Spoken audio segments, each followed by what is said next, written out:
আসসালামু আলাইকুম রহমতুল্লাহি ওয়া বারাকাতুহু। বিসমিল্লাহির রহমানির রহিম। সবার কাছে একটা প্রশ্ন হলো, বিয়ের আইনটা কি দুনিয়ার মানুষ করেছেন আল্লাহ তাআলা করেছেন? এটা হচ্ছে আমাদের মূল বিষয় আজকের। বিএনপির এক এমপি প্রার্থী হয়তো তিনি বক্তব্য দিয়েছে যে 4টা বিয়ে করার আইন কি নারীরা দিয়েছে। চলুন আগে সেই বিষয়টা আমরা শুনে আসি। অধিকার দিয়েছে যে একজন পুরুষের ক্ষেত্রে 4টা বিবাহ করা যাবে। এই এখতিয়ার কি আমার বোনরা দিয়েছে কাউকে? এই সমাজ আমরা চাই না, কোন সমাজ ব্যবস্থায় এদের কোন জায়গাও আমরা দিতে চাই না। আমাদের এই যে তিনি বললেন, আসলে বিবাহ জিনিসটা আল্লাহ তাআলা ঠিক করে দিয়েছেন মানুষের ভালোর জন্য, পাপ কাজ থেকে দূরে থাকার জন্য 4টা বিবাহ তৈরি করার নিয়ম রেখেছে এবং জাহেজ রেখেছে। এইটা নিয়মও তো আছে।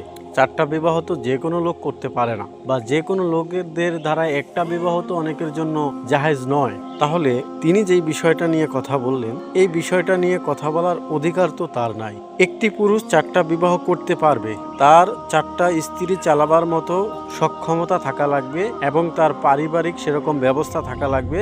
টাকা পয়সার ব্যাপার স্যাপার আসে, জায়গা জমিনের ব্যাপার স্যাপার আসে, তারপর নিজেরও একটা শারীরিক ক্ষমতার দরকার আছে। সেগুলা মেনটেন করে একটা মানুষ 4টা ধরে বিবাহ করতে পারে। তো সবাই তো আর করে না, সবার জন্য তো এটা নয়। তাহলে এই বিষয়ে কথা বলার অধিকার কি একটা নারীর আছে? আমি মনে করি নাই। যেহেতু ইসলাম ধর্মে দ্বিতীয় বিবাহ করতে হলে স্ত্রী থেকে অনুমতি নিয়ে তারপর দ্বিতীয় বিবাহ করতে হয়। স্ত্রী যদি অনুমতি না দেয় তাহলে তো তিনি দ্বিতীয় বিবাহ করতে পারে না বা করে না।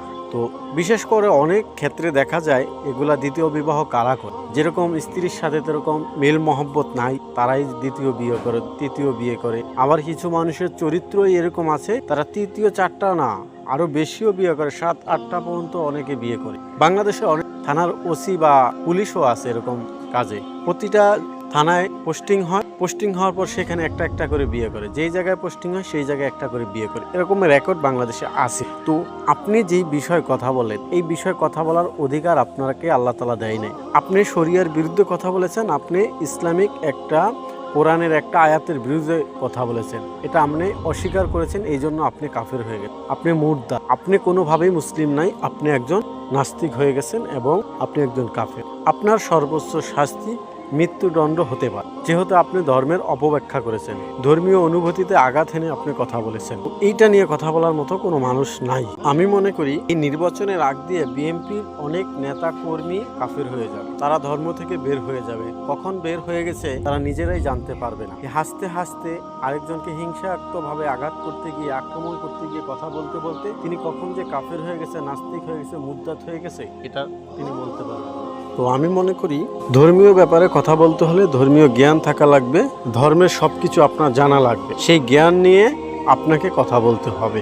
আপনি যেহেতু আপনার ধর্মীয় জ্ঞান নাই, আপনি নিজের ইচ্ছায় নিজের দলের স্বার্থের জন্য আপনি ইসলামের বিরুদ্ধে কথা বলবেন, আপনি কোরআনের অনেক আয়াতকে অস্বীকার করবেন, এর মাধ্যমে সেই অন্য কোনো দলের ক্ষতি হবে না, আপনার নিজের ক্ষতি হচ্ছে, আপনার দলের ক্ষতি হবে।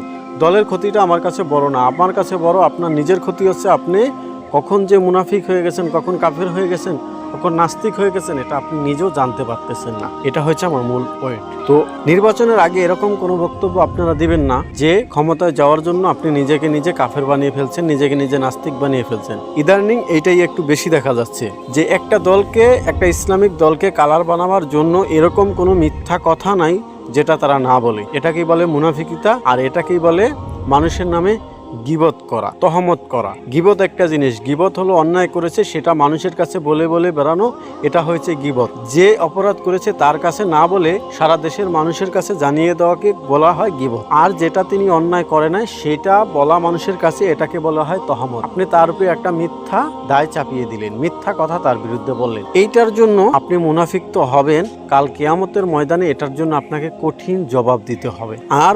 এটার আরো একটা সত্য কথা হলো, আপনি যেই দোষটা আরেকজনের বিরুদ্ধে বলেন, সে যদি সেই দোষ না করে থাকে, সেই দোষ আপনাকে দিয়ে আল্লাহ তাআলা করে তারপর আপনার মৃত্যু দেবে। সবচাইতে ভয়ঙ্কর পাপ হচ্ছে এটা। আপনি মানুষের নামে কেন মিথ্যা তহমত দিলেন? এই যে জামাতের অনেক নেতাকর্মীদের বিরুদ্ধে আপনারা মিথ্যা তহমত দিচ্ছেন, নিজেদের ঈমান নিজেরাই নষ্ট করতেছেন। ভাই, সত্যকে সত্য বলে মানুষের কাছে প্রচার করবেন।